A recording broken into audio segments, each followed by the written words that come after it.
আমার এক ছাত্র আমার দেশের সর্বোচ্চ ডিগ্রিধারী, তাকে প্রশ্ন করলাম, র চেনো? না। মোসাদ চেনো? না। এই জিনিসগুলো যে আমরা না চিনি না জানি তো কীভাবে বুঝবো?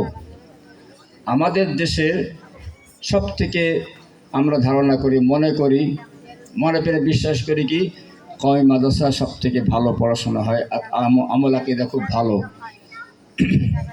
বাংলাদেশের সম্ভবত 6টা বোর্ড আছে।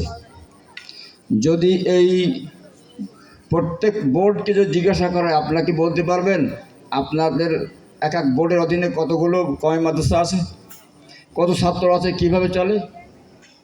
বলতে পারবে না। বাংলাদেশ সরকারও বলতে পারবে না, কিন্তু র বলতে পারবে। র হচ্ছে ভারতীয় গোয়েন্দা সংস্থা, যেটা আমাদের দেশকে পরিচালনা করত। এইগুলো আমাদেরকে ভালো করে নলেজ নিতে হবে। মোসাদ, ইসরায়েলি গোয়েন্দা সংস্থা খুব সিরিয়াস। এই নলেজ আমাদের প্রত্যেকের থাকা দরকার। সারা পৃথিবী কীভাবে চলছে আমরা খেয়াল রাখি না, খবর রাখি না। বাংলাদেশ দেখি এখানে টুপি, দাড়ি, জুব্বা, মাদ্রাসা মসজিদে ভরপুর, মনে করি পৃথিবীতে এরকম মনে হয়।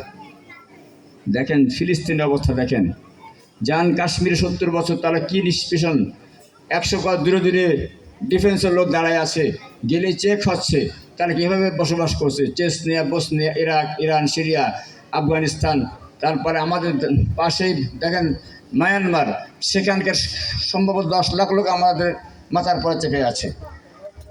কেন? কারণটা কি? তাহলে একমাত্র লা ইলাহা ইল্লাল্লাহ মুহাম্মাদুর রাসূলুল্লাহ, মুসলমান তাই। এই জন্য আমরা যদি কথা বলি, যারা বাতিল ইসলাম বিদ্বেষী, তারা বলবে কি ওরা জঙ্গি, না এটা কিছু বলবে। যারা আমি ইসলামপন্থী আছি, যদি আমরা সঠিক কথাটা বলি, কোরআনের কথাটা, তাহলে একজন না একজন গায়ে পড়বে না? তারপর যদি বলি যে উনি আমাকে লক্ষ্য করে বললো কথাটা, অনেকে বলে না আমাকে দেখে কথাটা বলছে, এটা আওয়ামী লীগকে বলছে, বিএনপিকে বলছে, ওই অমুকের দলকে বলছে, এরকম মনে করি। কোরআনের সঠিক ব্যাখ্যা যদি দেওয়া হয়, এমনিভাবে যদি অনেকে আসে কোরআন হাদিসের কথা, একামতের দিনের কথা, কোরআনী আইনের কথা বললেই আমরা কেন বলি ওই জামাত ইসলামের কথা বলছে। আপনাকে জামাত করতে হবে শর্ত নাই, ইসলাম করতে হবে। আপনাকে ইসলাম প্রতিষ্ঠা করার জন্য কাজ করতে হবে সর্বতোভাবে।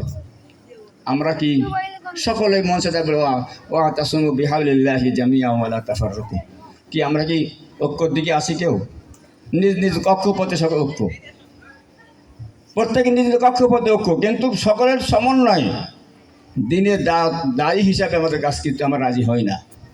কারণ কি? নেতৃত্ব।